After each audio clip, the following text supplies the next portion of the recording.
नमस्कार दोस्तों, उम्मीद करता हूं आप सब बिल्कुल ठीक होंगे। तगड़े तरीके से आप सभी स्वाद ले रहे होंगे जीवन में और खुल के खेल पा रहे होंगे। तो क्लास के अंदर जैसा कि मैं देख पा रहा हूं, वर्तमान में उपस्थित छात्रों की संख्याओं में सुशांत कुमार, खुशी, नेहा, अक्षिता, आकाश, सुशांत और सालीम, ठीक है, आकाश, मोनिका, शुभम, निहारिका, ठीक है, और भी बहुत सारे बच्चे क्लास में आए हैं। कैसे हो? ठीक है, कैसे हैं आप लोग? मजेदार मजेदार मजेदार। बहुत बढ़िया। क्लास को स्टार्ट कर रहे हैं और चीजों को बहुत बढ़िया ढंग से हम स्टार्ट कर रहे हैं। ठीक है, मजा ही आ जाएगा आपको। नहीं आ पाए थे हम, हाँ कल नहीं आ पाए थे, आज तो आ गए हैं, आपके सामने प्रस्तुत हैं। बताइए कैसे हो? सब बढ़िया चल रहा है? Good afternoon, good afternoon. तो लास्ट क्लास में जो हमारा डिस्कशन चल रहा था उस डिस्कशन को बढ़ाते हैं थोड़ा आगे। लास्ट क्लास में जो हमारा डिस्कशन चल रहा था उस डिस्कशन को बढ़ाते हैं थोड़ा आगे। और यहां पॉइंटर्स आप देखने शुरू कीजिए कि हम यहां कहां पर थे। हम ये आर्टिकल 78 को कंप्लीट किए थे। आर्टिकल 78 तो हो चुका है यहां पर कंप्लीट। ठीक है, article 78 has been completed. Asia महाद्वीप के भारत देश के उत्तर प्रदेश के अमरोहा से चीते का प्रणाम प्रणाम स्वीकार किया जाता है वत्स। ठीक है, अब आप समझेंगे यहां पर हम एक मस्त सा टॉपिक स्टार्ट कर रहे हैं। ठीक है, चलिए मस्त सा टॉपिक स्टार्ट कर रहे हैं। वो टॉपिक क्या है, कैसे है, क्यों है? देखो, भारत के संविधान के अंतर्गत, ठीक है, भारत का जो संविधान है उसके अंतर्गत आप ये देखना, जो भारतीय संविधान है तो भारतीय संविधान का एक भाग 5 होता है। भारतीय संविधान के अंदर होता है भाई भाग 5। भाग 5 यानी पार्ट 5 होता है।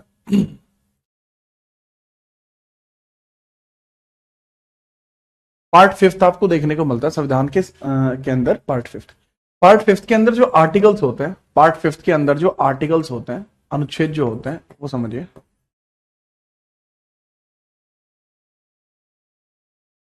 पार्ट 5 के अंदर जो अनुच्छेद होते हैं उसके बारे में समझना कि वो आर्टिकल्स होते हैं। आर्टिकल 79 से लेके 122 तक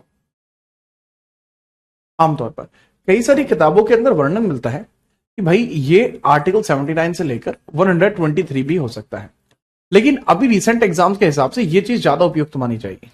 रिसेंट एग्जाम के हिसाब से 79 से लेकर 122 ज्यादा उपयुक्त होगा। ठीक है, चलिए अब ऐसी परिस्थिति के अंदर जो भारतीय संविधान होगा, इंडियन कॉन्स्टिट्यूशन होगा, इंडियन कॉन्स्टिट्यूशन।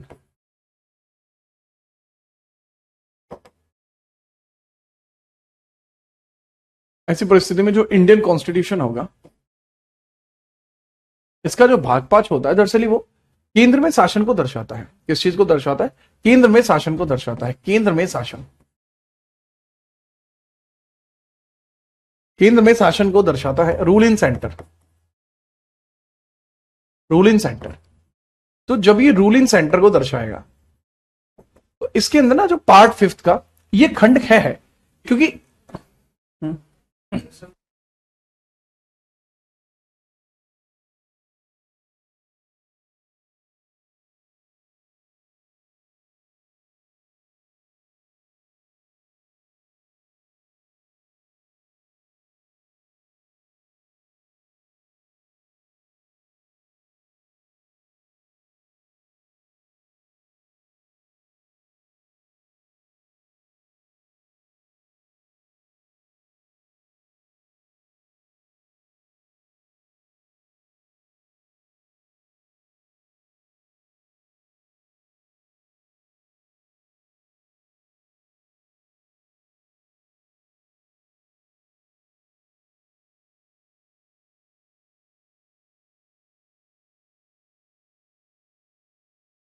हाँ भाई, समझिए।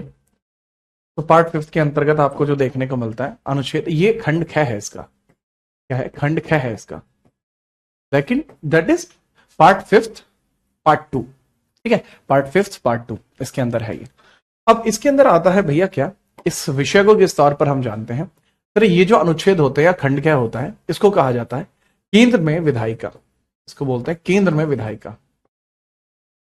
विधायिका, विधायिका, केंद्र में विधायिका, यानी इसको कहा जाता है लेजिस्लेटिव, लेजिस्लेटिव इन सेंटर और लेजिस्लेटिव इन सेंटर। तो यह है केंद्र में विधायिका।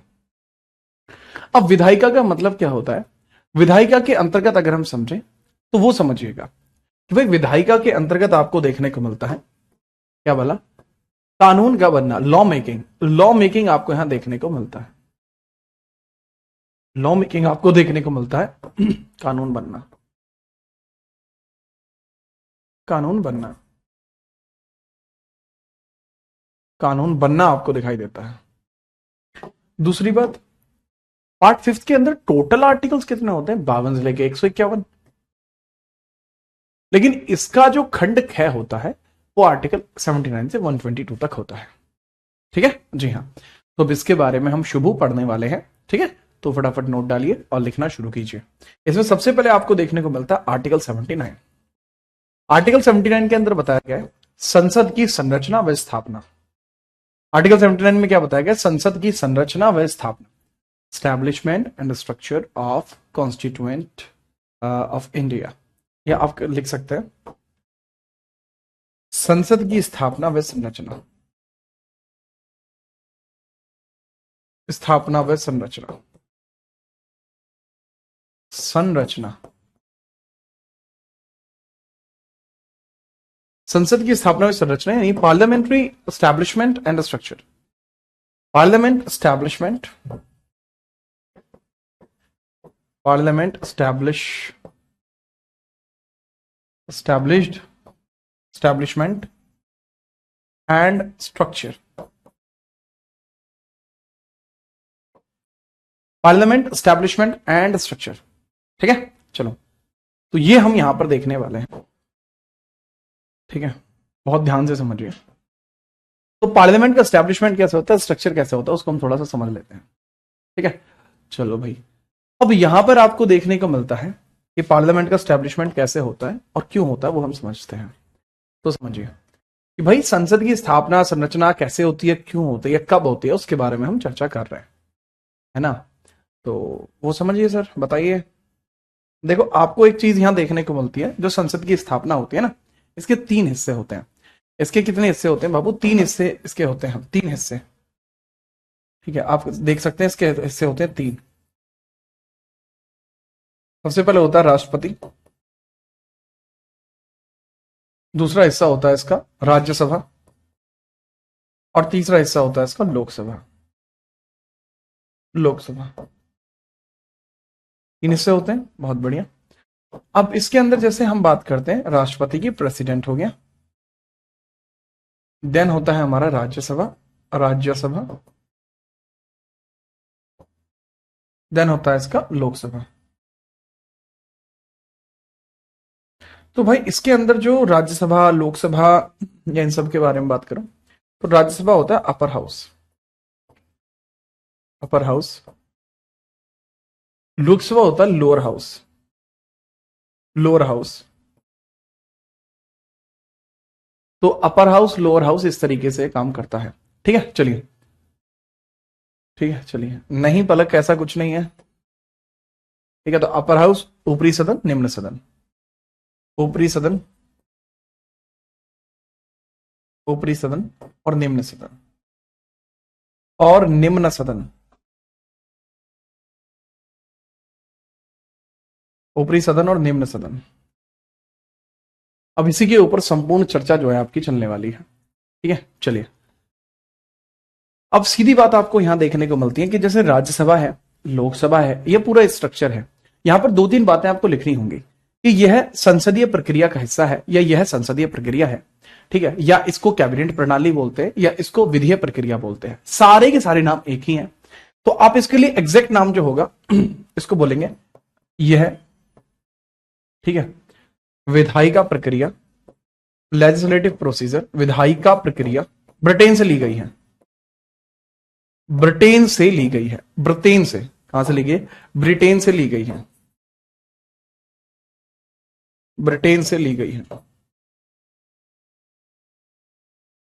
ब्रिटेन से ली गई है। कहां से ली गई भाई? विधेय प्रक्रिया ब्रिटेन से ली गई है। ठीक है, जो लेजिस्लेटिव प्रोसीजर है कहां से लिया गया? ब्रिटेन से। लेजिस्लेटिव या लेजिस्लेटिव पूरा का पूरा जो प्रोसीजर है लेजिस्लेटिव प्रोसीजर कहां से लिया गया? ब्रिटेन से। तो यानी संसद की जो हमारी स्थापना है वो कहां से ली गई है? सब ब्रिटेन से ली गई है। भारत के अंदर दो सदन है, भारत के अंदर दो सदन है, राज्यसभा और लोकसभा। इसको बोलते हैं द्विसदन प्रणाली। ठीक है, चलो भारत के अंदर दो सदन है, इसको बोलते हैं द्विसदन प्रणाली। भारत में दो सदन है, भारत में दो सदन है, दो सदन, दो सदन है। यही द्विसदन प्रणाली कहलाती है, यही द्विसदन प्रणाली है, यही द्विसदन प्रणाली है, यही द्विसदन प्रणाली है। कैसी प्रणाली है? द्विसदन प्रणाली है। This is called बाइकैमलरिज्म।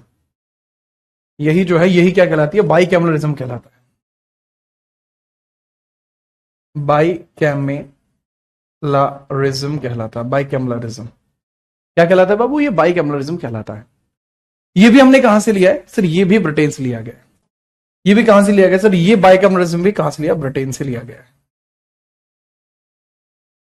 ठीक है, अब राज्यसभा की अगर मैं व्याख्या करता हूं तो राज्यसभा आर्टिकल 80 में है। लोकसभा की व्याख्या करता हूं तो ये आर्टिकल 81 में है।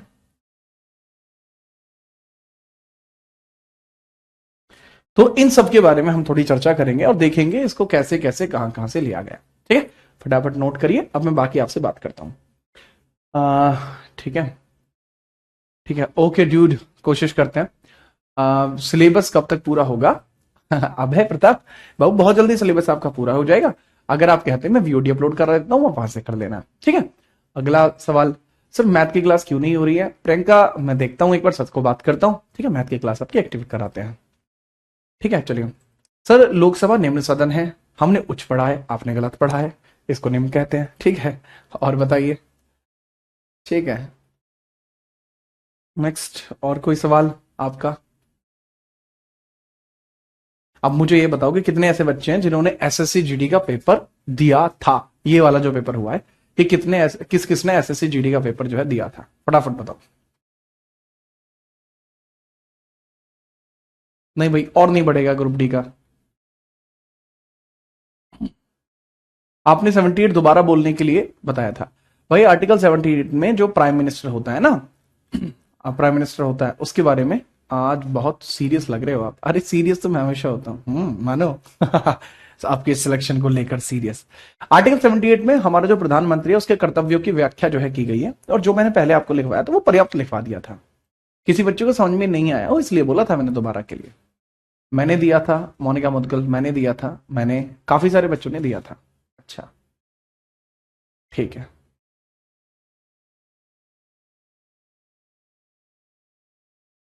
ठीक है, चलो।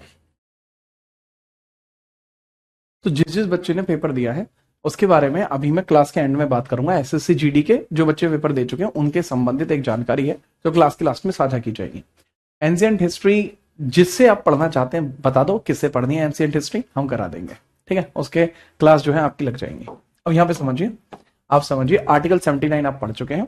अब आर्टिकल 80 या राज्यसभा के बारे में हम पढ़ते हैं। अच्छा, ब्रिटेन की अगर मैं बात बताऊं, ब्रिटेन, तो ब्रिटेन में स्ट्रक्चर कैसा है? ठीक है, अगर मैं ब्रिटेन की स्ट्रक्चर आपको बताऊं, ब्रिटेन के अंदर स्ट्रक्चर बताने की कोशिश करूं कि ब्रिटेन में कैसा स्ट्रक्चर है, तो ब्रिटेन में आपको ठीक ठाक स्ट्रक्चर देखने को मिलता है। लगभग ऐसा ही है ब्रिटेन का स्ट्रक्चर। ब्रिटेन में आपको एक देखने को मिलता है, अरे भाई, सबसे पहले ब्रिटेन में आपको एक स्ट्रक्चर देखने को मिलता है, किंग का स्ट्रक्चर। एक स्ट्रक्चर आपको देखने को मिलता है किंग का स्ट्रक्चर, किंग। ब्रिटेन में एक सबसे पहले किंग होता है। किंग के अलावा जो यहां स्ट्रक्चर्स होते हैं उनको हाउस कहा जाता है, और वो हाउस आपके किस तरीके से बढ़ते हैं वो समझिए। एक को कहा जाता है House of Lords, House of Lords, Lords, और एक को कहा जाता है हाउस ऑफ कॉमन्स। एक को कहते हैं हाउस ऑफ कॉमन्स, कॉमन्स। तो ये होता है भाई उच्च सदन, जो उच्च सदन होता है, लॉर्ड्स का जो हाउस होता है इसको कहते हैं उच्च सदन, और ये होता है निम्न सदन, कॉमन्स। ठीक है, तो जैसे यहां किंग होता है ऐसे हमारे यहां प्रेसिडेंट होता है, जैसे हाउस ऑफ लॉर्ड्स होता है हमारे यहां राज्यसभा होता है, जैसे हाउस ऑफ कॉमन्स होता है हमारे यहां लोकसभा होता है। ऐसा कुछ स्ट्रक्चर ब्रिटेन का होता है, तो हमने अपने यहां पर अडॉप्टेशन के तौर पर रखा हुआ है। ठीक है, चलो। क्वीन एंड किंग, क्वीन नहीं होती, तुम्हें सपने में भी क्वीन दिखाई दे रही है वाजिबा, गलत बात है ये तो।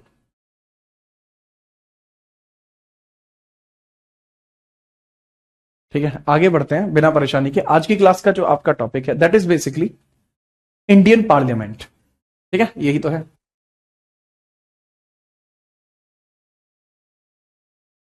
हाँ जी, ठीक है, चलो चलो, नोट कर लिया, आगे बढ़ते हैं।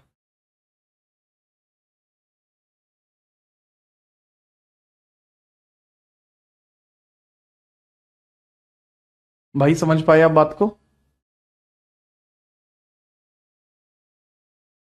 ठीक है भाई, तो हम आगे बढ़ते हैं। नेक्स्ट हमारी हेडिंग होगी आर्टिकल 80 या लोकसभा के बारे में समझना शुरू करते हैं। तो नेक्स्ट हेडिंग है हमारी आर्टिकल 80 या लोकसभा। आर्टिकल 80 या लोकसभा है, आर्टिकल 80 या इसको कहते हैं Lok Sabha.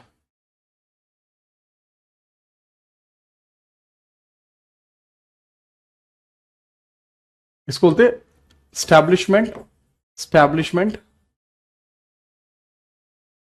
Establishment and structure of Rajya Sabha. Establishment and structure of Rajya Sabha. ठीक है, तो बताइए establishment and structure of Rajya Sabha. Establishment का मतलब क्या है? आप राज्यसभा की बात करें, राज्यसभा का या राज्यसभा की संरचना व स्थापना, राज्यसभा की संरचना व स्थापना, व स्थापना। तो सबसे पहले ना मैं इसकी स्थापना की चर्चा करूंगा कि राज्यसभा की स्थापना आपको कैसी देखने को मिलती है। राज्यसभा की स्थापना आपको देखने को मिलती है, सबसे पहले समझिए स्थापना कब हुई थी। सर पहले ना इसका नाम था काउंसिल ऑफ स्टेट। इसका पहले क्या नाम था? Council of state. इसका पुराना नाम क्या है? राज्यसभा का पुराना नाम, इसका पुराना नाम क्या है? Council of state. इसको बोलते थे council of state, council of state बोलते थे, काउंसिल ऑफ स्टेट इसको बोला जा रहा होता था। ठीक है, चलिए। अब जो इसकी स्थापना बेसिकली हो रही है वो हो रही है 3 अप्रैल 1952, 1952 में इसकी स्थापना हुई, इसकी स्थापना हुई। फिर आपसे पूछा जाएगा कि इसकी पहली मीटिंग कब हुई? पहली जो मीटिंग है वो कब हुई? पहली मीटिंग की अगर मैं बात करूं, फर्स्ट मीट इसका कब हुआ? फर्स्ट मीट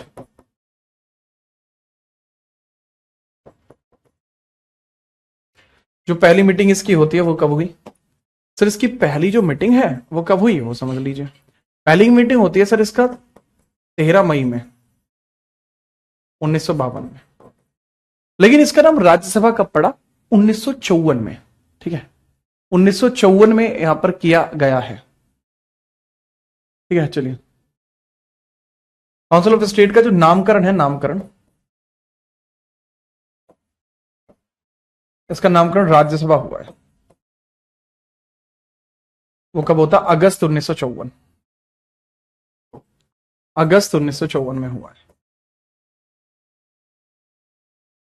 अगला सवाल कि जो राज्यसभा आपको हमारे यहां देखने को मिलती है, इसके अंदर सदस्य कितने होते हैं या इसके अन्य नाम क्या है? पहले इसके अन्य नाम देख लेते हैं। ठीक है, चलिए इसके अन्य नाम देखते हैं। ठीक है, राज्यसभा के अन्य नाम देखते हैं, अन्य नाम।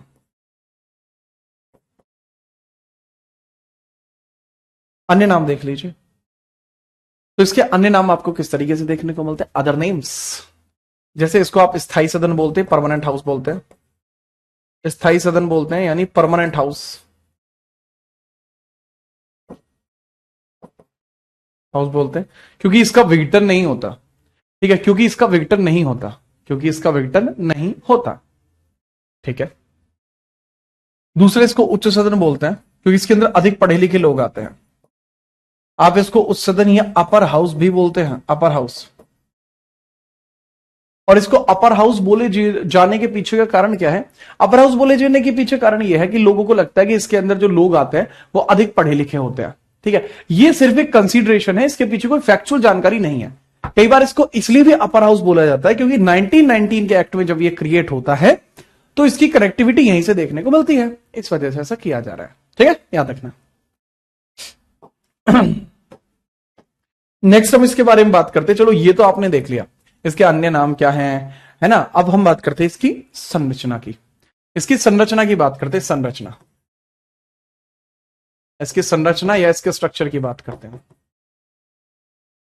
स्ट्रक्चर की बात करते हैं। इसका स्ट्रक्चर आपको कुछ इस तरीके से देखने को मिलता है कि भाई ये जो राज्यसभा होगी इसके अंदर दो तरीके के काम आपको देखने को मिलते हैं। बताइए सर। सर इसके एक तो हो सकती है वर्तमान में कैसा है, और एक हो सकता है अधिकतम कितने हो सकते हैं, अधिकतम सदस्य कितने हो सकते हैं, अधिकतम। ठीक है, पूछा जा सकता है वर्तमान में कितने सदस्य हैं, वर्तमान। तो देखो बाबू, अधिकतम जो हो सकते हैं वो हो सकते हैं 250, मैक्सिमम वर्तमान में है 245।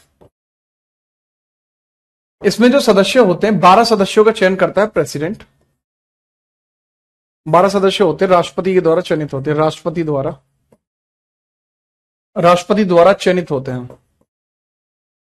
कौन करता है चयन? राष्ट्रपति द्वारा होता है।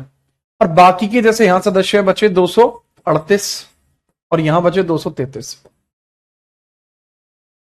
उनके लिए क्या होता है 238 या 233 के लिए? अप्रत्यक्ष चुनाव, अप्रत्यक्ष चुनाव होता है, इनडायरेक्ट इलेक्शन होता है, इनडायरेक्ट इलेक्शन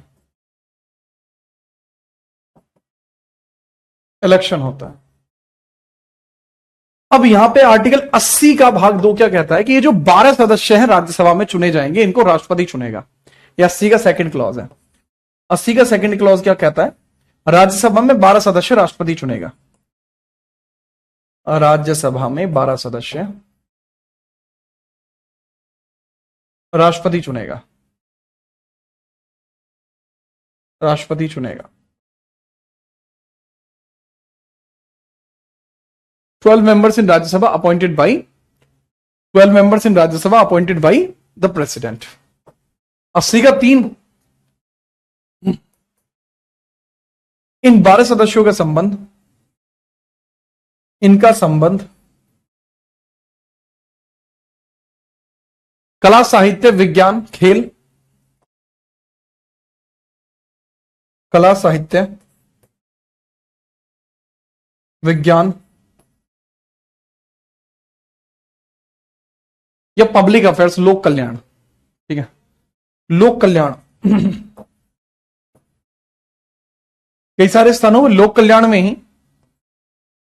में ही आपको देखने को मिलता है खेल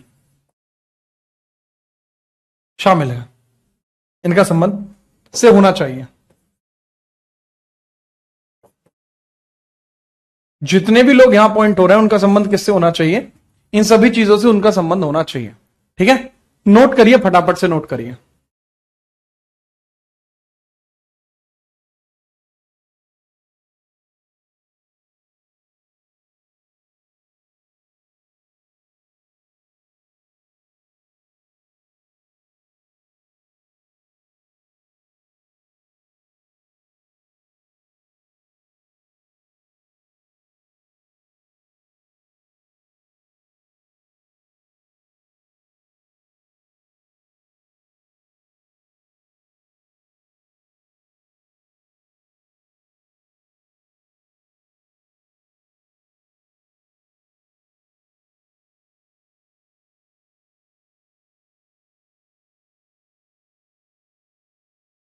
हाँ भाई, समझ में आई बात। सर आर्टिकल 78 में सीएसआईआर का क्या रोल है? जो सीएसआईआर के हेड होते हैं वो हमारे प्राइम मिनिस्टर होते हैं।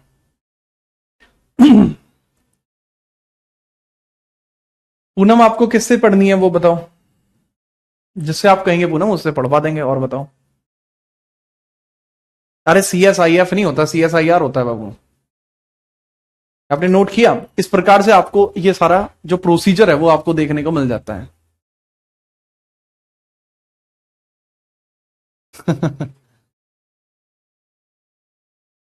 ये प्रोसीजर आपको ऐसे ही देखने को मिलता है। ओके, ठीक है। ये आर्टिकल 80 था जो भी मैंने यहां आपको बताने का जो है यहां पे कष्ट किया है। चलिए, तो नेक्स्ट अब आप इसमें नोट कर लेंगे, ठीक है, तो डिसाइडेड रहा, है ना। तो अब नेक्स्ट आप हेडिंग डालेंगे आर्टिकल 81, हेडिंग डाल लीजिए आर्टिकल 81। हमने यहाँ पे राज्यसभा को बहुत ढंग से पढ़ा, समझा और देखा। अब हम बात करते हैं लोकसभा के बारे में। अब हम लोकसभा के बारे में बात करते हैं, आर्टिकल 81।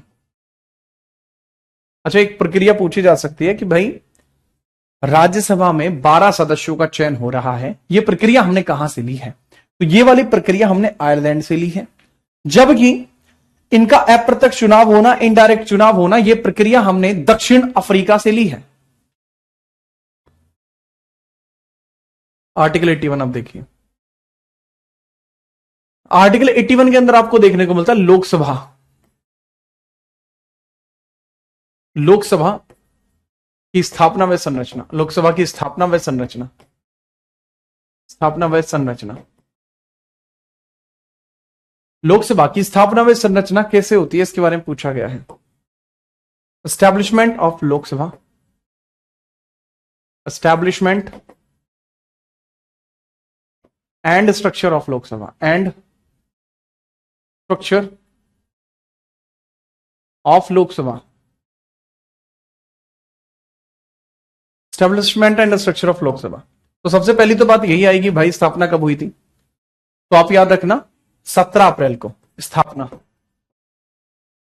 17 अप्रैल 1952 पूछा जाएगा।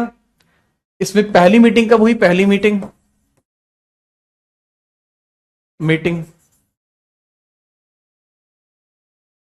13 मई 1952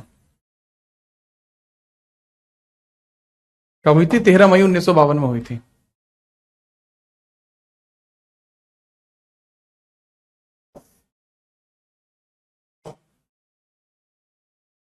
तेरह मई 1952 में हुई थी।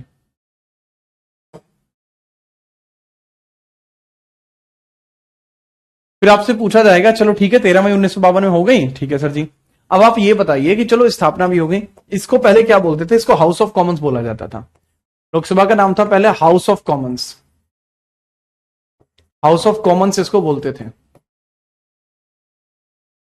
और जो हाउस ऑफ कॉमन्स आपको देखने को मिलता है, इसको रीनेम किया गया।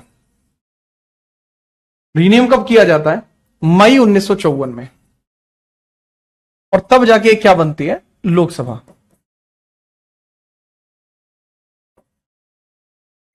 लोकसभा बन गई। इसको कई नाम दिए जाते हैं, जैसे निम्न स्तन, निम्न स्तर इसको बोलते हैं, निम्न स्तरीय सदन, निम्न सदन, निम्न सदन बोला जाता है। देन इसको अस्थाई सदन भी बोलते हैं, अस्थाई सदन भी बोलते हैं, इसको अस्थाई सदन भी बोला जाता है, याद रखिएगा। जैसे इसको लोअर हाउस भी बोल सकते हैं और नॉन परमानेंट हाउस भी बोल सकते हैं। आप चाहें तो इसको lower house, non permanent house भी बोल सकते हैं, नॉन परमानेंट, क्योंकि इसका विघटन होता रहता है। और विघटन कब होता रहता है? विघटन होता है जिसका हर 5 साल के पश्चात, ठीक है, याद रखिए। हाउस ऑफ कॉमन्स इसका नाम था। दूसरी बात है इसकी संरचना की बात करूं, संरचना, संरचना या स्ट्रक्चर इसकी बड़ी प्रत्यक्ष है। और वो प्रत्यक्ष कैसे है? पूछा जा सकता है कि इसमें सदस्य कैसे होते हैं। सदस्यों का चयन 2 प्रकार से है, या तो पूछा जा सकता है अधिकतम कितने हो सकते हैं, या पूछा जा सकता है वर्तमान में कितने हैं। अधिकतम की कैपिंग की हुई है कि भैया 552 ही होंगे, लेकिन वर्तमान में 543 है। कुछ समय पहले ये डेटा 2 का हुआ करता था, इसमें 2 सदस्य इसमें चुने जाते थे, ठीक है। चलिए, 2 सदस्य इसमें हुआ करते थे, 2 सदस्य आंग्ल भारतीय हुआ करते थे, आंग्ल भारतीय हुआ करते थे, भारतीय, जो राष्ट्रपति के द्वारा चयनित होते थे, राष्ट्रपति द्वारा चयनित होते थे, राष्ट्रपति द्वारा चयनित होते थे। लेकिन हुआ क्या? हुआ ये कि 104वें संशोधन 2019 के द्वारा, 104th संशोधन 2019 के द्वारा, 2019 के द्वारा प्रावधान समाप्त कर दिया गया। वह प्रावधान समाप्त हो गया। यह प्रावधान समाप्त हो गया।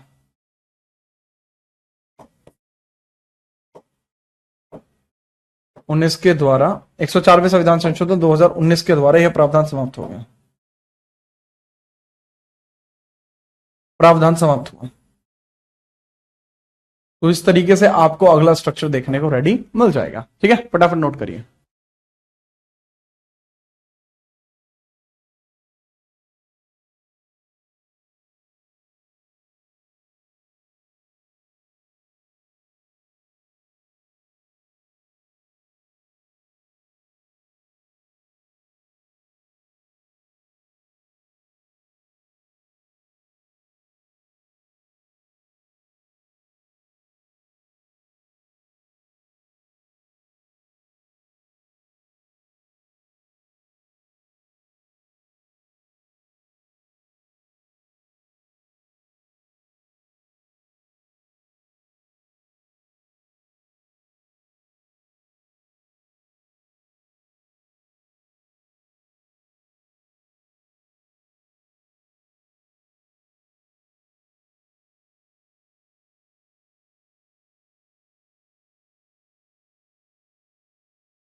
हाँ भाई, नोट हो गई हैं चीजें, बहुत बढ़िया। नोट हो गया, शाबाश। यही चीज जो है होनी चाहिए, नोट करना बहुत अत्यंत आवश्यक था और आपने नोट किया, बहुत बढ़िया। गजब ढा रहे हो आज तो तुम। ठीक है, तो इस तरीके से आपसे कई बार पूछा जा सकता है। ठीक है सर, 550 होते हैं ना मैक्सिमम मेंबर्स ऑफ, तो नहीं, मैक्सिमम की कंडीशन आप कम नहीं कर सकते, ना ही ज्यादा कर सकते हैं 2026 तक। ये आपको इतने ही रखने पड़ेंगे। आंगल का मतलब क्या होता है? एंग्लो, एंग्लो इंडियन बोलते हैं इसको, एंग्लो इंडियन, इनको बोलते हैं एंग्लो इंडियन। एंग्लो इंडियन इनको बोला जाता है। और जो एंग्लो इंडियन होते हैं ना, बेसिकली जो एंग्लो इंडियन होते हैं, इनके बारे में एक बात ध्यान रखना, कौन होते हैं? जिनकी माता या पिता में से कोई एक यूरोपियन रहा हो, या तो माता यूरोपियन हो या पिता यूरोपियन हो, दोनों में से कोई एक यूरोपियन होना चाहिए। ठीक है, याद रखना।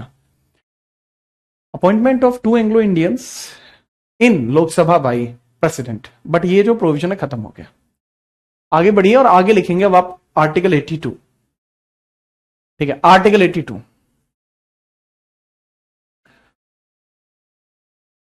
आर्टिकल 82 लिखिए। 82, 83, 84, 85, 4 आर्टिकल हैं, एक ही पेज पे चारों आ जाएंगे बड़े प्यार से। सबसे पहले हम देखते हैं आर्टिकल 82 क्या है। आर्टिकल 82 क्या है, बहुत ध्यान से समझिए। आर्टिकल 82 क्या कहता है? आर्टिकल 82 कहता है हमसे कि भाई प्रत्येक जनगणना के बाद लोकसभा में सदस्यों की संख्या में परिवर्तन कराया जाएगा। प्रत्येक जनगणना के बाद, प्रत्येक जनगणना के बाद, प्रत्येक जनगणना के बाद, प्रत्येक जनगणना के बाद, जब कभी भी जनगणना होगी, ठीक है, तो प्रत्येक जनगणना के बाद लोकसभा और राज्यसभा में, लोकसभा राज्यसभा में सदस्यों की संख्या का पुनर्निर्धारण, सदस्यों की संख्या का पुनर्निर्धारण, सदस्यों की संख्या का पुनर्निर्धारण होगा, निर्धारण होगा। ठीक है, क्लियर बात है? ओके, तो इस चीज को आप ऐसे भी लिख लेना, reconsideration, reconsideration of MPs after each census, MPs after each census, after each census, प्रत्येक जनगणना के बाद इस प्रकार से जो है देखने को मिलेगा। हर एक सेंसस के बाद ऐसा होगा। ठीक है, चलिए जी, तो रिकंसिडरेशन होगा एमपीज का हर एक सेंसस के पश्चात। ये बात यहां पर स्पष्ट तौर पर लिखी गई है। ठीक है सर जी, अब 82 के बारे में आप समझ गए? हाँ जी सर, समझ में आ गई बात, एकदम क्लियर समझ में आई है। ठीक है भैया, तो अगर रिकंसिडरेशन ऑफ एमपी आपने देख लिया एक सेंसस के बाद, तो इसमें एक संविधान संशोधन पढ़ लेना। हुआ था 84 संशोधन 2001। 2001 इसमें कहा गया कि इन सदस्यों की संख्या, जितने भी सदस्य हैं, इन सदस्यों की संख्या स्थायी हो जाएगी। सदस्यों की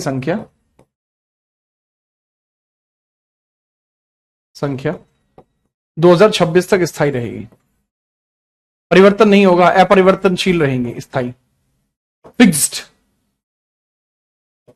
ठीक है, MP fixed, MPs will be fixed by 2026। 2026 तक इनकी संख्या में कोई परिवर्तन नहीं होगा।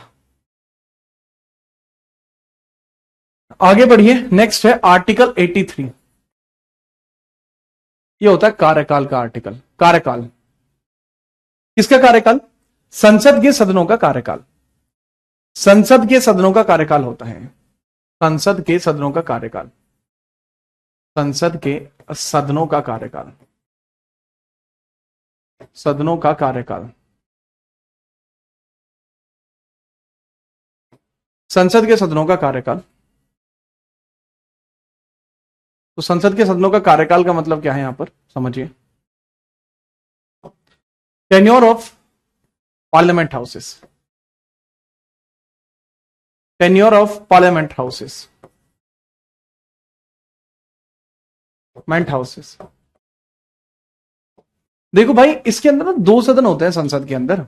ठीक है, संसद के अंदर 2 सदन है। आपका जो संसद होता है इसके अंदर 2 सदन है, एक हो जाता है आपका राज्यसभा और एक होता है आपका लोकसभा। मैं आपको स्पष्ट तौर पर बताना चाहूंगा कि यहां पर जो हमारी राज्यसभा होती है इसका कोई कार्यकाल नहीं है, इसका कार्यकाल निश्चित नहीं है, यह विघटित नहीं होती, विघटित नहीं होती, विघटित नहीं होती, यानी ये नॉन डिसॉल्वेबल है, नॉन डिसॉल्वल, डिसॉल्वल, नॉन डिसॉल्वेबल है, यानी इसका विघटन नहीं होता। ठीक है, बट लेकिन जो राज्यसभा होती है, इसके बारे में एक बहुत बड़ी और बहुत इंपॉर्टेंट बात है कि जो राज्यसभा हमें यहां पर देखने को मिलेगी, इसके सदस्यों का कार्यकाल होता है 6 वर्ष। इसके जो सदस्य होते हैं, इसके सदस्य, इसका कार्यकाल हो जाता है, सदस्य का कार्यकाल 6 वर्ष, 6 ईयर्स। और जो हर 2 साल के बाद या 1/3 रिटायर होते हैं, 2 वर्ष में 1/3 रिटायर होते हैं और इतने ही न्यू आते हैं, इतने ही नए अपॉइंट किए जाते हैं, इतने ही रिटायर होते हैं। ठीक है, याद रखिए, इतने ही नए रिक्रूट होते हैं और इतने ही नए आते हैं, रिटायर होते हैं। लेकिन लोकसभा के अंदर ऐसा नहीं है। अगर मैं लोकसभा की बात करूं तो लोकसभा का जो कार्यकाल है वो है 5 साल। लोकसभा का जो कार्यकाल है वो है 5 साल, 5 वर्ष। और इसके जो सदस्य हैं, उनका भी कार्यकाल कितना है? 5 साल। सदस्य कार्यकाल भी है 5 साल, 5 ईयर्स। तो ये बात होगी आर्टिकल 83 में। ठीक है, चलो अब 84, आर्टिकल 84। आर्टिकल 84 में क्या लिखा हुआ है वो समझते हैं। आर्टिकल 84 में लिखा हुआ eligibilities to be MP, eligibilities to be MP, eligibilities to be MP. सांसद बनने के लिए योग्यताएं क्या क्या चाहिए? सांसद बनने के लिए योग्यताएं, बनने के लिए योग्यताएं, के लिए योग्यताएं, योग्यताएं क्या क्या चाहिए? अब सांसद 2 तरीके से बन सकते हैं, या तो कोई राज्यसभा में बन जाए, राज्यसभा में बन जाए, या कोई अब लोकसभा में बन जाए। तो या तो अब कोई राज्यसभा में बन जाए या फिर आप कोई लोकसभा में बन जाए। राज्यसभा में अगर कोई राज्यसभा के अंदर कोई एमपी बनना चाहता है तो पहली बात तो भाई वो भारतीय होना चाहिए, पागल या दिवालिया ना हो, लाभ के पद पर ना हो, पागल या दिवालिया ना हो, लिया न हो, पोस्ट ऑफ प्रॉफिट पे ना हो, पोस्ट ऑफ प्रॉफिट पे ना हो, लाभ का पद यानी पोस्ट ऑफ प्रॉफिट पे ना हो,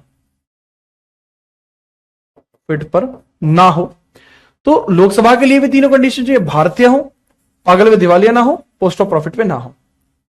लेकिन जो राज्यसभा है उसके लिए एज चाहिए 30। राज्यसभा के लिए एज कितनी चाहिए? 30 एज चाहिए 30।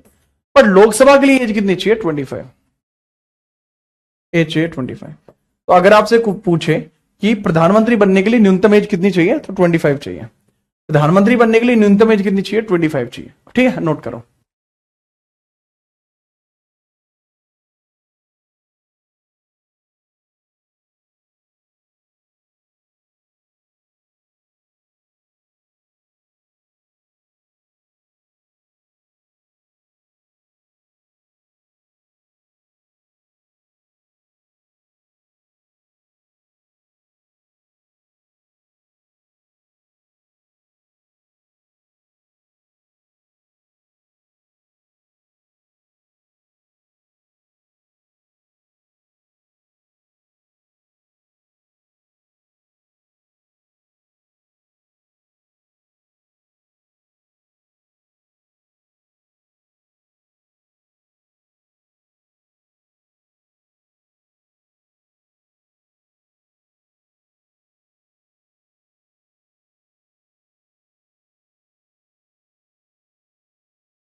नोट कर लिया आपने? बहुत बढ़िया, शाबाश।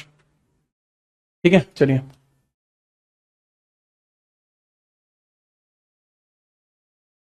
ठीक है सर, आधार कार्ड से फोन नंबर लिंक नहीं है, ग्रुप डी का फॉर्म फिल नहीं किया है अभी तक, तो कर दीजिए, अंतिम समय आ चुका है। ठीक है, नेक्स्ट हम आगे बढ़ते हैं और अब हम देखते हैं आर्टिकल 85। अब हम देखते हैं आर्टिकल 85 जिसके बारे में अब हम बात करेंगे। ठीक है, आर्टिकल 85 पे बात करते हैं। आर्टिकल 85 पे, आर्टिकल 85 85 हैंड रिटन तगड़े तरीके से, हटो बच्चों। आर्टिकल 85 क्या है? आर्टिकल 85 क्या है? आर्टिकल 85 हमें दो प्रकार की बातें बताता है। पहले तो बताता है संसद के सत्रों के बारे में हमें जानकारी देता है। क्या बताता है? संसद के सत्रों के बारे में जानकारी देता है। संसद के सत्र,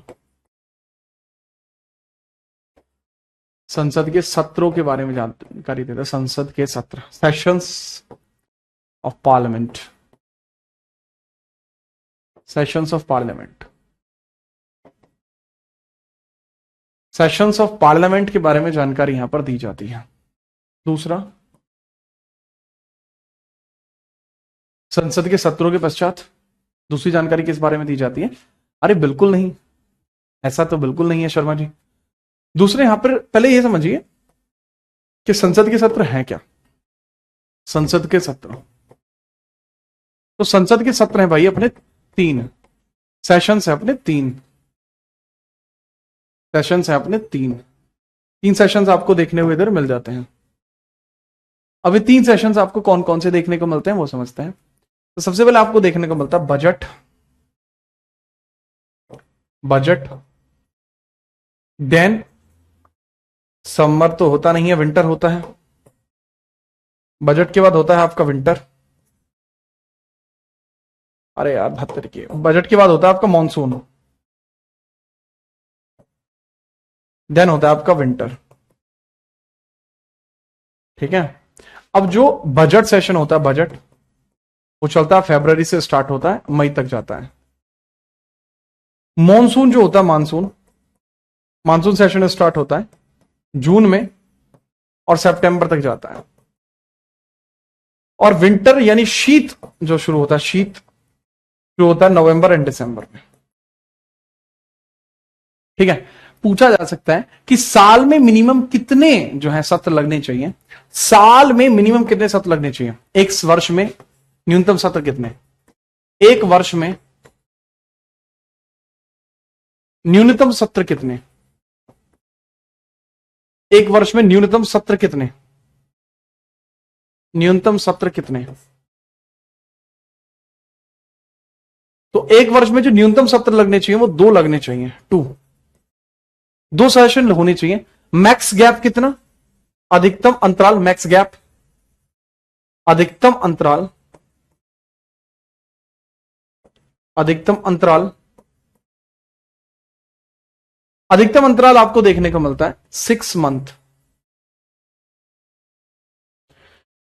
दूसरी बात, ये बात तो मैंने बताई, इन संसद के सत्रों को बुलाना या आहूत करना, आहूत करना, इनवाइट करना यानी कि, प्लस प्रोरोगेट करना, प्रोरोगेट यानी सत्रावसान करना, सत्रावसान करना, प्रोरोगेट करना, ये राष्ट्रपति की क्षमता है, राष्ट्रपति करता है, यह राष्ट्रपति की क्षमता, राष्ट्रपति करता है ना, याद रखना। दूसरा यहां पे ये भी समझ लेना, बहुत ध्यानपूर्वक इस बात को समझना होगा कि इसको स्थगित करने की क्षमता किसकी होती है, स्थगित करने की क्षमता, एडजर्न करने की क्षमता, स्थगित एडजर्न करने की क्षमता किसकी होती है, लोकसभा स्पीकर की, लोकसभा स्पीकर। लोकसभा का जो स्पीकर होती है उसकी होती है एडजर्न क्षमता। अगली बात जो इसमें लिखी हुई है वो लिखा हुआ है कि लोकसभा को 5 वर्ष बाद राष्ट्रपति भंग करेगा प्रधानमंत्री के कहने पर, ठीक है। इसमें लिखा हुआ है प्रत्येक 5वें वर्ष, प्रत्येक 5वें वर्ष और राष्ट्रपति द्वारा विघटित, राष्ट्रपति के द्वारा विघटित होगा, विघटित होगा। और सलाह कौन देगा, सलाह, सलाह देगा हमारा पीएम, प्राइम मिनिस्टर की सलाह पर ऐसा होगा, प्राइम मिनिस्टर की सलाह पर ऐसा होगा, ठीक है। चलो, तो डिसॉल्व किया जाएगा ईच 5 ईयर, डिसॉल्व क्या चीज, प्रत्येक 5 वर्ष क्या होगा, लोकसभा, ठीक है, लोकसभा, ठीक है। चलिए बस आज के लिए इतना ही, बहुत बढ़िया लगा। अब मैंने पूछा था जीडी वाले बच्चे कौन है, फटाफट बताइए जीडी वाले बच्चे कितने हैं। आपको मैं एक नोटिस है जो फटाफट आपको बताना चाहूंगा, बहुत ज्यादा जरूरी है इसलिए आपको बता रहा हूं, ठीक है। समझ में आई बात वैसे,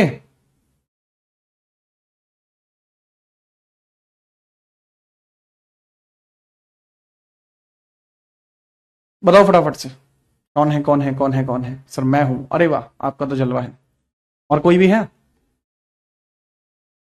कंप्यूटर का बोल रहे थे, कब से स्टार्ट करेंगे, बहुत जल्दी करेंगे, दिल्ली पुलिस को नस्ते नाबूद करना है भैया, कंप्यूटर तो स्टार्ट करेंगे ही करेंगे, कैसी बात कर रहे हो। हाँ लेकिन मैं, हाँ कंप्यूटर, हाँ मेरा यूट्यूब पे चलेगा। मोनू राहर का कहना है मैं हूं, मोहित गुज्जर मैं हूं जी। अरे तो भाई जितने भी बच्चे हैं जो जीडी के अंदर हैं, आपको क्या करना है, फटाफट से जाना है आपको और यूट्यूब पे एक बहुत इंपॉर्टेंट चीज सर्च करनी है, ठीक है। गूगल पे करें, यूट्यूब पे करें, आपकी इच्छा है, आप यहाँ सर्च करेंगे। यहाँ सर्च करके एक वीडियो बेसिकली जो है मैंने कल वीडियो सेक्शन में डाला था, ठीक है। यहाँ पर एसएससी जीडी का जो एक्सपेक्टेड कट ऑफ है वो कितना जा सकता है, इस बारे में मैंने चर्चा की थी, तो इस पर क्लिक करिएगा। और इसके ना डिस्क्रिप्शन के अंदर एक फॉर्म आया हुआ है, इस फॉर्म को जरूर फिल कर देना जिससे कि हम एक अच्छी कट ऑफ आपके लिए बना पाए, ठीक है। आपका कैसा रहा है डेटा, ठीक है, इनको भर के तगड़े तरीके से भिजवाइए और फिर हम मिलते हैं आपसे, ठीक है। बड़े लेवल पे स्वाद आएगा फिर, ठीक है। और अभी आपकी जो क्लास है पंचवर्षीय योजनाओं की एक छोटी सी मैराथन हम स्टार्ट कर रहे हैं, यहाँ पर देख लेना, ठीक है। बढ़िया तरीके से, बढ़िया तरीके से वो स्टार्ट होने वाली है, ठीक है। अब मिलते हैं सीधा क्लास में, मात्र 5 मिनट बाद जीत राणा जीएस पर क्लास स्टार्ट करते हैं। मिलते हैं कल, जय हिंद, वंदे मातरम।